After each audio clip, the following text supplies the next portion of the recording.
Hello beautiful people and welcome back to Angelic Embrace, where we document and narrate the glorious and life-changing near-death experiences from people all over the world. So sit back, relax, know that you are loved, and let's get into today's near-death experience story. Consider subscribing and watching to the end to find out what happens. On May 25, 1992, I was supposed to have surgery on my gallbladder at 3:30 in the afternoon. My planned stay in the hospital was to last for 23 hours. Around midday, my parents dropped me off at the hospital and informed me that they had a few errands to run but that they would be back before the procedure. After I checked in, I was brought to a waiting area at the hospital.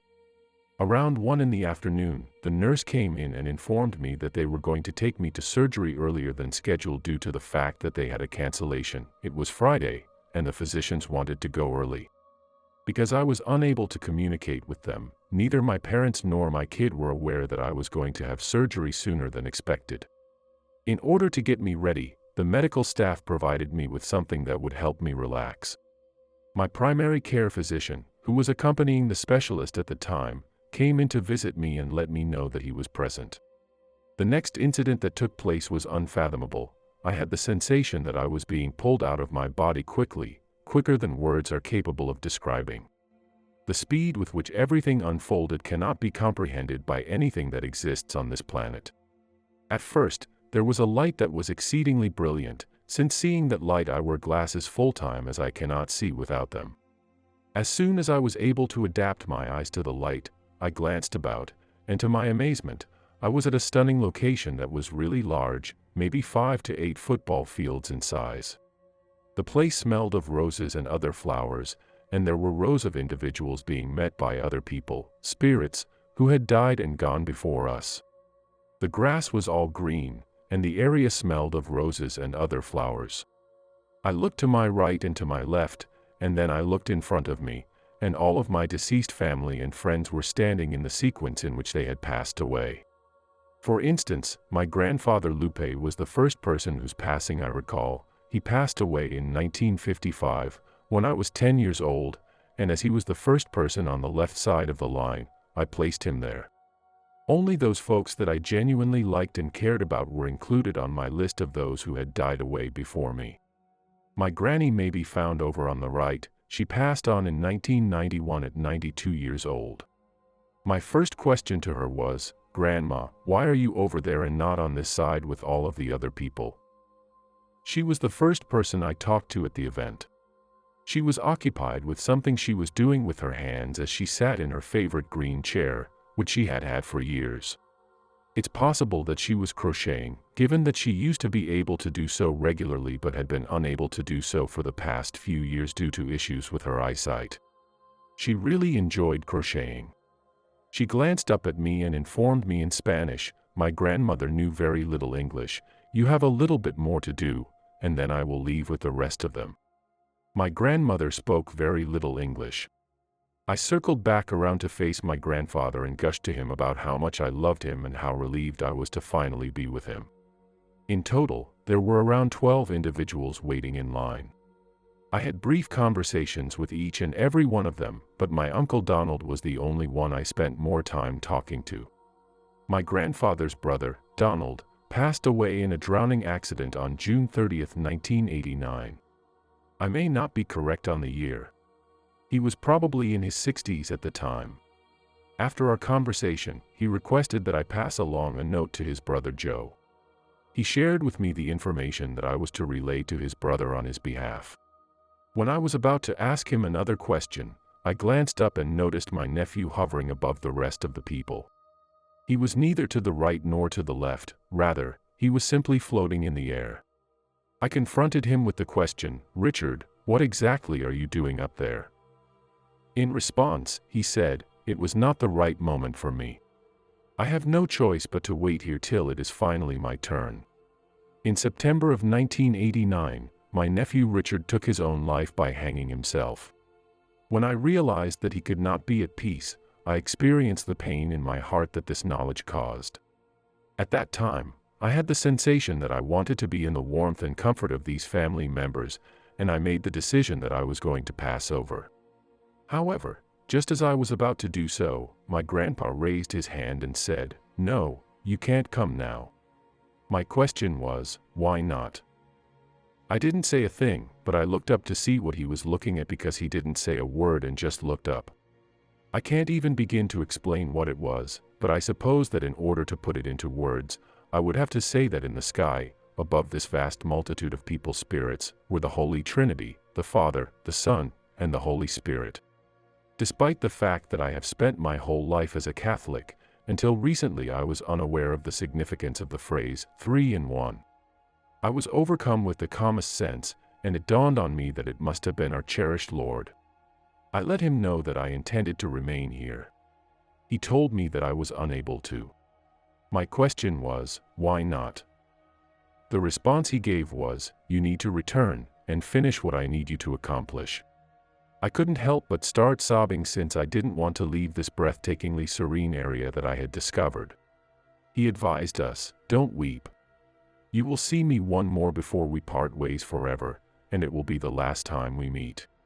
The next thing I knew, I was being pulled out of this amazing spot. I wish I could have stayed longer. During the time that I was turning around, I saw that my physician was hitting me on the chest and praying to God for assistance in bringing me around.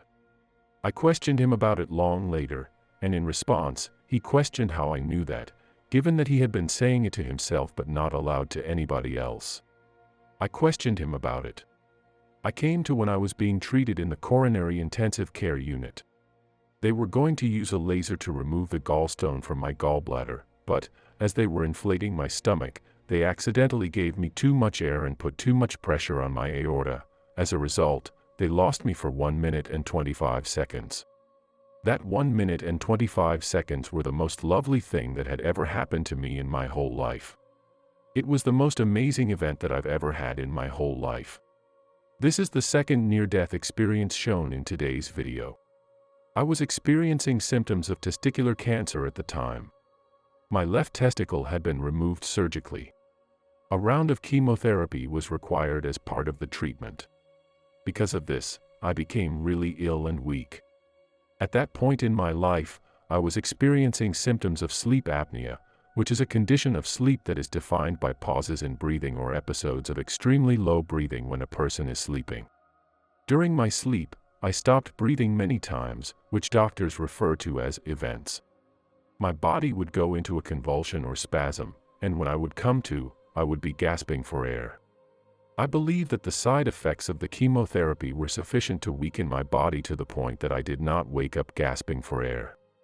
While I was dozing off in my bed, the logical half of my brain suddenly jolted me up with the following message: breathing has stopped. If it does not restart, there will be a fatal outcome. That was the easiest part.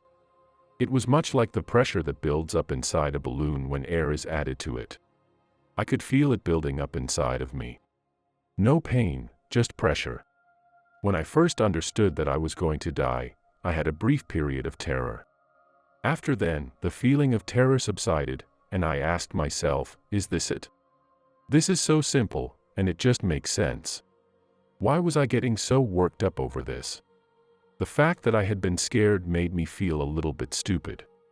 A sensation began to take hold of me at this point in time. It was a feeling of warmth that seemed to pervade every part of my body. It was a really tranquil and special place.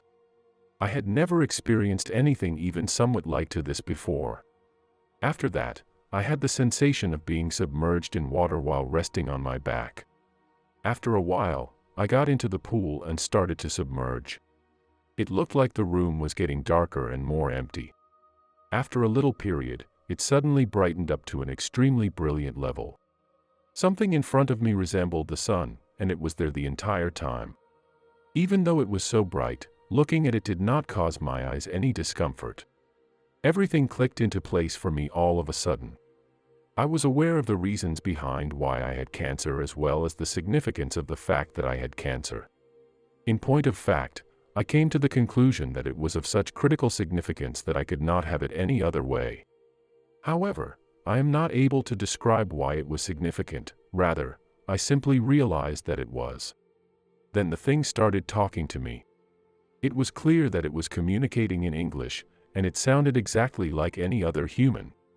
It greeted him with, "Hello, Arthur. I am really delighted to see you." At that time, I brought up a part of my history about which I was not very proud of myself. After that, the thing asked, "You weren't too fond of that, were you?" I said, "No, I did not." After that, the inanimate item said, "I didn't believe you would." At this juncture, there was a phantom line in front of me, and I knew that once I passed it, there was no turning back. I had some second thoughts. Following that, the light questioned, "What are you doing?" I said, "I'm about to die." The light questioned me, "Are you prepared to pass away?" My response was, "No. There are some things that are required of me." The light then confirmed that what had been spoken was accurate. "You must repeat the steps and finish them. When you are finished, I want you to come back here and visit me." At this moment, I was able to get back inside my body. I can still recall placing my right hand on my left arm and feeling it. It felt strange. The texture of the skin was icy and lifeless, just like the skin of a deceased person. It seemed as though the vitality of my existence had not completely returned to my physical form yet. In the dimly lit bedroom, I slowly sat up. I opened my eyes and glanced at my wife, who was sound asleep next to me. I was confused about what had just taken place. I would have assumed it was a dream if I hadn't still been experiencing that warm glow and that tranquil sense thereafter. It lasted for a few days in all. That one thing was the only indicator I needed to know that an exceptional event had actually taken place.